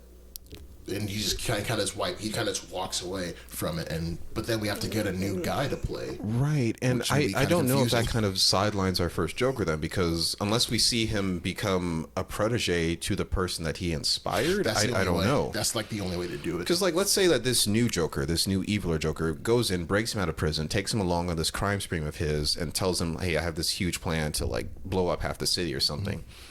Are we going to see Arthur Fleck go along with it, or are we going to see him kind of redeem himself and be like, wait, this is taking it too far. I need to stop this new Joker? Or is that kind of... Ooh. I don't know. So then it becomes about, hey, the hero of our first movie rising up to fight this villain who could... Right. And in the process, let's say he stops this new villain, and then that's what makes him become... Well, I was going to say that he would lose that fight, and then this new Joker takes over and becomes the Joker that we know. Kills Joaquin He would Phoenix. Probably kill Joaquin Phoenix, but this is just building off of Willem Dafoe's pitch, right? So who knows what they'll do? I love the idea of how, like, this, because a lot of what people are saying about this original Joker, Joaquin Phoenix was like, oh, he's not the Joker, but, like, what if they took that and kind of ran with it? Like, no, he isn't. He's not the one. He's the origin of it. Probably someone who watched it. Probably somebody in his crew who's like watching and loves it. Right. And that's the guy. And because you have to remember, he inspired like a good chunk of the city, as we see at the end of the movie. A lot of people show up in clown masks. And any one of them could be. And one of those guys killed Bruce Wayne's parents. It just takes one person to be the Joker. Yeah. So we saw it. So I like it. Willem Dafoe. Yeah. All right. So, ladies and gentlemen, that was our segment. That was Speculation Nation. And now it is time to move on. Oh, yes. To our first TV review. I know usually we do movies, but we haven't had a chance to see Jackass or Moonfall yet. Those are coming up. Don't worry. Those are still coming up, yeah. But in the meantime, we thought we'd throw in a bit of a curveball. We're going to do a review of the show known as Euphoria, in honor of the season 3 announcement. Oh boy. Oh boy. So this is coming to us from Variety. Euphoria has been renewed for a 3rd season by HBO. The series follows 17-year-old drug addict Rue, played by Zendaya, who must find hope and survive while balancing the pressures and confusions of love and loss amidst her circle of friends and enemies in the town of East Highland. So in case you guys don't know, the Emmy-winning high school show was a shoo-in for a junior year renewal. Along with the intoxicating amount of social media traction and buzz it generates on a week-by-week basis, the first 3 installments of Season 2 have nearly doubled in per-episode viewership in comparison to its freshman season. Season 2's premiere episode on January 9th has garnered 14 million total viewers across HBO and HBO Max to date. That is close to an increase of 100% from the 6.6 million average audience size that was drawn by Season 1's episodes during its summer 2019 runtime. In addition, the Season 2 premiere was the #1 most social premium cable episode since the Game of Thrones finale in May 2019. Oh my god. That was a premiere? Yeah. The premiere was as big as Game of Thrones' finale? Yeah. #1 most social premium cable episode since the Game of Thrones finale in May 2019. I thought this whole time that Euphoria was like a really niche show that like no one really cared about. Yeah, like, that's the thing. Happened. You know, I think it gets so much buzz on social media. There are a lot of viewers. I don't know, in the wider scope of things, I don't know how many people talk about it, but it is a huge show. It has the viewership, it has the numbers. And so I thought it would be great if we could actually do a bit of a review on it. So it has a lot of people talking online, obviously, because there's a lot of controversy with this show. There's a lot of controversy. It diffuses a lot. It displays a lot of the realities of drug addiction, sexual conduct by high schoolers, teen pregnancy, abuse. Drinking, abuse, sexual assault, so sexual identity. Even it's There's a lot going on with this show, and people. The controversy is really one that people are showing it, and that the showrunners are showing it, and it seems to be mostly for shock value a lot of the time. It's not really handled delicately, although sometimes it is. But a lot of the times it's just like, hey, here is male genitalia, just so you can like gawk at it. And here is a girl's breast. Whole lot of dicks. There you guys. Go. Whole lot of dicks. So, Kos, we've talked about this show previously. What's your impression of it? Do they handle the topics that they bring up sensitively, or is it more so just pure shock value and there's no real substance to this thing? It's a great question. First off, shout out Jacob Elordi. He's my crush. Love that guy. Keep doing your thing, Jacob. Even though you're an evil character. The character of Nate. Oh, he's a dreamboat. That's Chris. My goodness. But no, I think starting with season 1, I loved how. I think it depicts it so real that it makes people uncomfortable, because I think that's how it is. The showrunner wrote this from his own experiences just with addiction. That's true. High schoolers are a lot like Riverdale. Not the comics, but the Riverdale like reboot. I'd say Riverdale taken to the extreme. Yeah. Because again, I love how this takes place in anywhere USA. Because it could be. And the events could be happening at any high school. So I love how they kind of frame it in like an almost, this could be your backyard. But I think we've all like either seen people like this or heard of people like these characters. Like, I think for the most part, Rue, she isn't a character you're supposed to like at all. I know from season 1, I did not like Rue. I don't like just the effect she's having on her family and friends. But Zendaya does such a job of like playing vulnerable, playing smartest person in the room, and at the same time she's both like, I don't know things, but also I know everything. But she plays it. It's a really thin line she plays it, and I think throughout season 1 she played that so well. There's so many instances. The instances I can think of where she delivered like a top-notch performance. Her and also Hunter Schafer. Yeah, and plays Jules. And sorry, can I just piggyback off that? There are some depictions of, because I mean she is struggling with drug abuse, and in season 1, in those early episodes, we see some really thoughtful introspection for her character of just what she's going through and the back and forth of her wanting to get better but needing that high just to get through the day, because she also has she's suffering from OCD, she has anxiety, and she has all these other issues that she's dealing with. And I think that's when the show shines, right? That's when it's at its best, when it's showing those issues in a real way, in a grounded way. The issues come up when it starts playing the drug abuse for humor and kind of having a bit more gags, because at the end of the day, this is a show. It's not a comedy, but there are certain times when Rue is making light of her drug addiction, or she is it's depicted in like, this is kind of fun for her, or she's comparing it to sex, like she just needs it. And once it loses that grounding a bit, once it kind of goes into like the more fun aspects of it, because it is a show, right? When it goes into that, that's when you're like, I don't know, I'm not sure I feel comfortable with this, with how these things are being depicted anymore.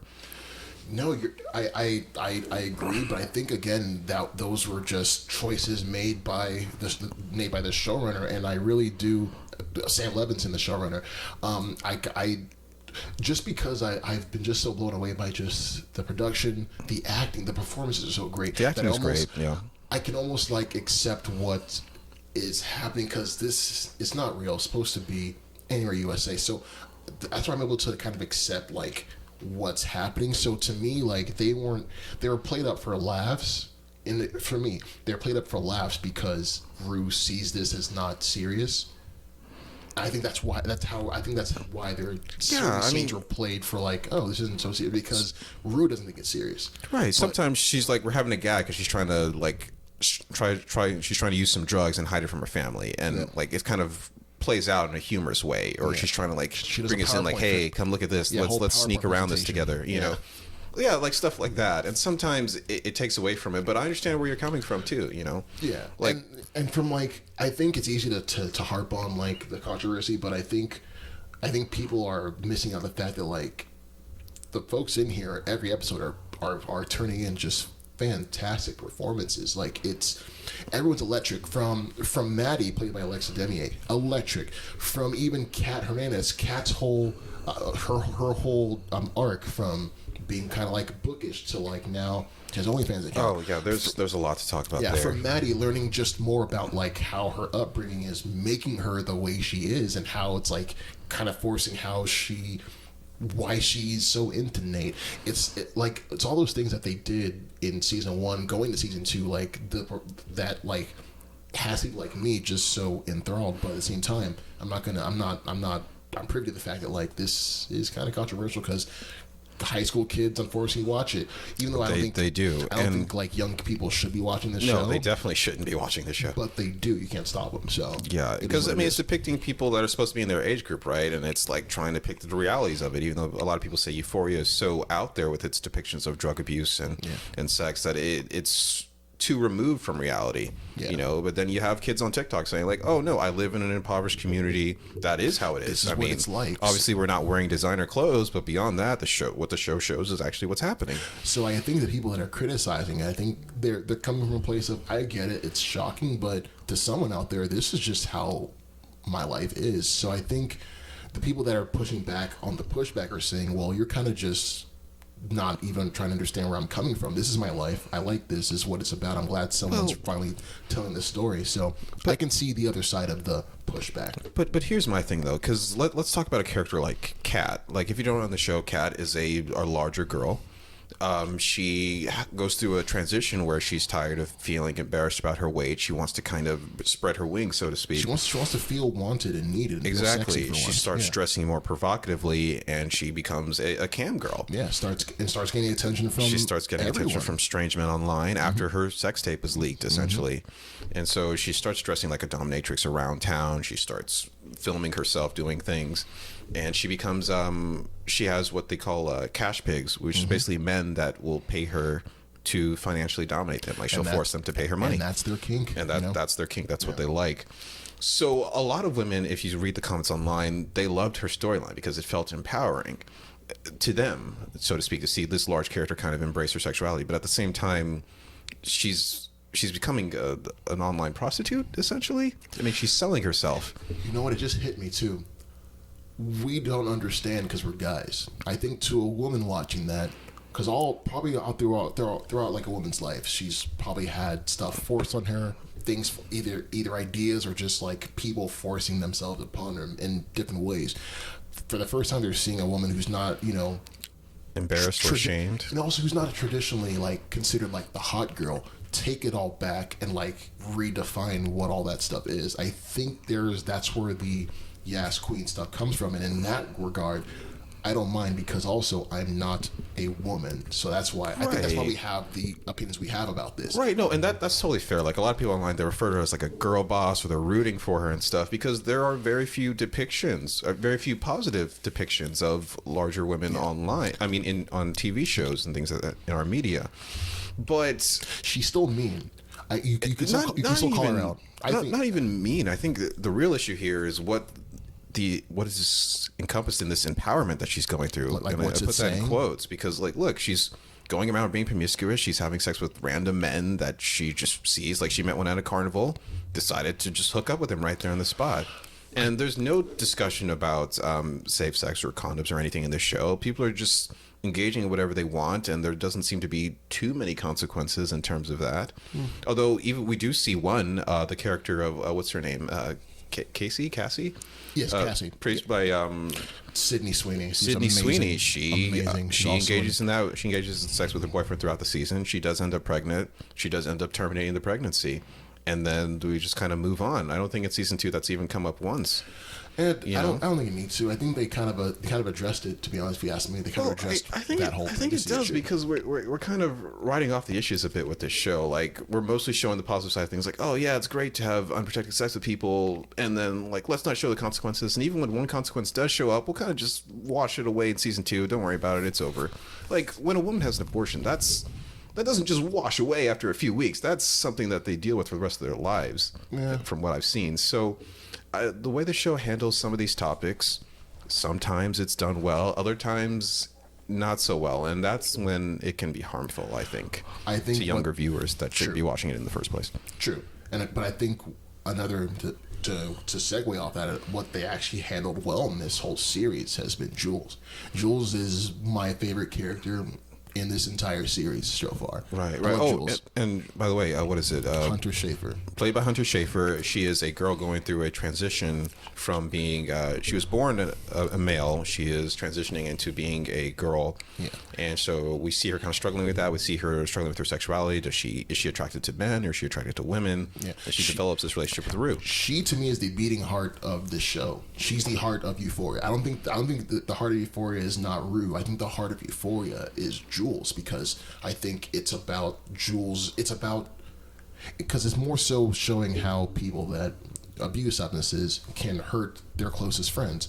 Jules and Rue were really close friends to the point where they're even dating at some point. Right. And like it just showed how substance abuse kind of deteriorated that relationship, where by the end of season 1, like they went their separate ways because Jules just because Rue just couldn't say no to the lifestyle, and Jules had to make a decision for herself. And like I love that, like that whole arc in season 1 of them meeting, her telling how Jules told Rue, hey, take care of yourself or we're not going to be friends anymore, and how that came to a head at the end.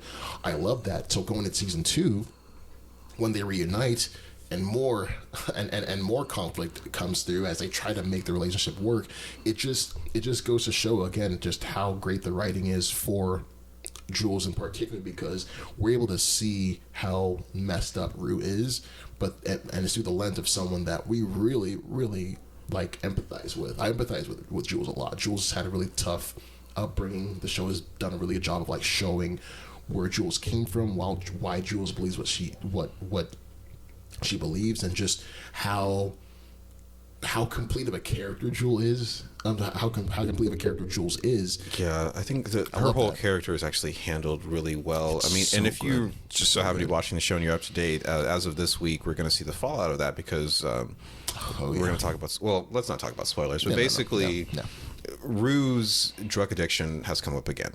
So we'll see how that's handled in this week's episode. I'll also say too that Jules has some other stuff going on. Jules does have other stuff that Rue would not like to. You know what? Let me ask you this. So you've been watching season 2. Yeah. What do you think about this Elliot character? Because personally, I think he's one of the best written characters that we've ever seen from the show. He's best written, but I do not trust him. That's because the writing's so good. Because it's so good. And here's the thing about this character, the character of Elliot. His actions are so subtle. Like, at the end of the day, at the end of the season, we could say, oh, haha, I've been the villain pulling the strings all along. Or he could say, hey, I've just been going with the flow. I don't know what you're talking about. The show could literally go either way, and that just shows you how well written this character is. Great actor. I've never seen this kid before. I mean, I haven't. This is I believe the first thing he's ever been in. Dominic Fike is his name. He does these little actions on the show, and you're like, wait, what is your intention behind this? Are you trying to be a good friend, or are you trying to separate them? You don't know.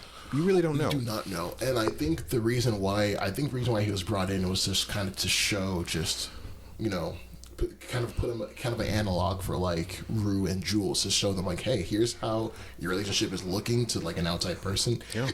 And here's how, like, if someone came in and like was plopped into this, how would they feel? How would they react? How would they go through it?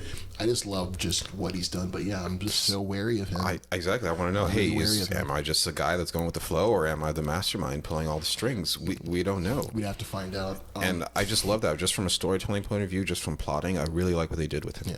Yeah. Just real quick, huge shouts out to the characters Ali and Cal. Ali, played by Coleman Domingo. Coleman Domingo is a great, fantastic character actor. You've seen him in stuff like Candyman. He's great on the show. And also in Zola. That's a movie that came out last year. This man is just an amazing actor. He plays Rue's sponsor / mentor / friend / we don't know what it is at this point because they had a huge falling out, so we don't know. So I loved him. And also Cal, played by Eric Dane. This man deserves at least a nomination. What he's doing this season deserves recognition. I've never seen it before. I've never seen he's this doing kind of a great. turn. Like, I don't. Not to get into spoiler territory. Cal is the father of Nate, and Nate is the popular guy at school. Who was the villain of season 1, pretty much. Huge villain. And season 2, we're getting a kind of villain origin story, but through his father, and we just find out just why his father pushed him, why his father is the way he is, and it's very, very, very heartbreaking, to be honest. His father's story is tragic because I'm on Cal's side, to be honest. Look, when his father kind of realizes who he is, that's basically around the same time that his girlfriend gets pregnant and his life kind of falls apart because he's trapped. Yeah. So it's kind of, and then this season we see all of that fall apart. Oh, and to say that was back in high school when he got pregnant. That's when he realized who he was. Right. Yeah. And I don't know how deep we want to get into spoilers because there's something interesting about. Basically, there was enough information there to suggest that the pregnancy was not an accident. Yeah. So, damn sure. And that adds a whole new dynamic to this. And we always assumed that Nate, the villain of season 1, is the way he is because of his father. But now it might just be, we might get some influence from his mother as well. We see that she's not so innocent either. Yeah, the whole thing so that's interesting. But the only other aspect of the show that I really want to talk about is the way Suni Sweeney's character is depicted, because look, if you've ever seen this show, you know that her chest is exposed a lot, and it seems voyeuristic. I think on the part of the showrunners, like they like to squeeze it in to such a degree that there was a story that came out a few weeks ago that Suni Sweeney basically said I had to talk them out of basically from cutting some of those scenes because I didn't feel comfortable taking my shirt off in those scenes, and. This is what I talk about when it comes to Euphoria, about the shock value. Like, let's throw in nudity where we can, whether it's necessary for the story or not. And Suni Sweeney has kind of felt the effects of that in her career because she was saying how a lot of critics, they overlook her. They don't take her seriously because of the way she was depicted. Even though she's acting in a role. Even though she's a fantastic actress. And she has a lot more offers now because after season 1 wrapped, she went to do some other things. And she kind of got... Tale. Right. Before Euphoria. Well, before Euphoria, but even after Euphoria, she started doing some other projects where she was finally getting recognition. She was like, wait, you guys didn't notice me when I was doing everything on Euphoria just because of how my character was portrayed? And so I'm glad that she's kind of aware of that now. I'm glad that, I think in the long run we're going to get like some kind of clause in her contract. Now there's going to be a season 3 where she's like says I'm done with nudity. Zendaya has the same thing. Zendaya has that already in her contract. I think Suni Sweeney is getting to the point as an actress where she'll likely end up with that as well. She has the bargaining power now. My thing is that maybe I guess it's different for like guys and girls. Like if I was a guy and I may try got in terrific shape and whatnot, and I was in a role that required me to just be naked and stuff, like I'd want to show it off too. But is it different? Well, different for a girl? I think that's a bit different because like you have to look at the way she's been treated. Because look, if you guys don't know, there was a scene in season 1 in which a male character essentially tears her down, just saying like, "Oh, you're a pretty face. Oh, yes, of course. Any guy that wants you just wants you for your physique, etc., etc." Very, very mean. And for whatever reason, fans kind of ran with that and kind of started treating her as an actress that way, posting that clip to her wall and stuff, posting things online, and to the point where she had to make a video on Instagram saying like, "Hey, please stop. What is wrong with you guys? I'm not the character I play in this show. I'm a human being." You know, and so should we blame her then for just having naturally big boobs? Is that like her fault? No, that's the thing. Like, where do we go? Like, how do we do this? I think the showrunner needs to relook at the way they're doing things because they're doing it for shock value as opposed to anything that has to actually do with the actual story of the show. Would it be better if Sydney and the showrunner got together, sat down and watched the dailies, and Sydney was able to sign off on everything? If you found out that she signed off on everything we saw, would you be okay with this? I mean, she's the one that she's already suffered the repercussions of it. She understands what will happen if she is viewed that way by the public for too long. So I think she's at the point where she can make a educated decision on that. Yeah, Okay. definitely. Fair enough. But I think moving forward, she's probably going to crack down and be like, yeah, I'm done with all that. I didn't have this bargaining power when I started the show, but I'm at the point in my career where I do. Kind of like Emilia Clarke with Game of Thrones. Remember? Yeah. She was topless for a lot of season 1 of Always Game naked. of Thrones, and by the time we reached season 2 or 3, she was like, "No, I'm done with She that." was never naked. Yeah. You know, so it just comes with time, and hopefully this doesn't detract from her career because she's a great actress. True. And I think nudity and stuff in like movie and TV shows, like it can be. I think it shouldn't be like banned, because I think, you know, if you want to convey something, like if you want to convey a sex scene, or convey, like, if you want to show somebody's like body, like, you should do it. You shouldn't like not do it. But I think you're right, when it gets kind of like too much, when the actress herself feels kind of like Uncomfortable about it. Maybe as a creator, you have the power to say, "Oh, are you uncomfortable? Okay, I'll stop this." But the fact that it hasn't, and she's now gotten like all kinds of harassment. And I just hope they can, like, you know, turn this around, because it's still a very enjoyable season. I'm gonna tune in. You're gonna tune in. We're all gonna tune in. But, you know, just we had to address that part, because, you know, Right. And she's getting harassed. And because it's not cool. I mean, you have to remember the showrun. Basically, the story goes that after season 1, the showrunner Sam Levinson basically fired the rest of the writers in the room. To the point where now in season 2, he is the sole writer of the entire show. Makes sense. So Makes sense. that can lead to some kind of like tunnel vision with a writer getting stuck in their ways, like, oh, this is how I want it. I don't need any input, that kind of thing. It's the George Lucas factor. No one's there to check you and say, "Hey, man." With no one else there to check you or pull back on ideas, it can lead to issues. It can lead to some creative issues. So ideally, it'd be great if you got some other people in the room with him. That's all I'm saying. That's fair. Yeah. That's totally fair. So, ladies and gentlemen, that will do it. No way. Are we done? We are done. That is our review of Euphoria. Please, by all means, check out the show. Let us know what you think. Yes, like, please do. Are they handling their topics well? Is it just a shock value show where they're throwing crazy things at us for the sake of throwing crazy things? I don't know. Let us know what you think. But that's all we got for the show this week. And thank you guys so much for just joining us today. Just letting you know right now, just look forward to our videos on our reviews for Moonfall and Jackass. It's coming out soon. Just give us some time. And so we just want to thank you. And no matter what your opinions are on movies, love them or hate them, just know that there's always room on this couch. There's always room. Thanks, guys. Bye-bye.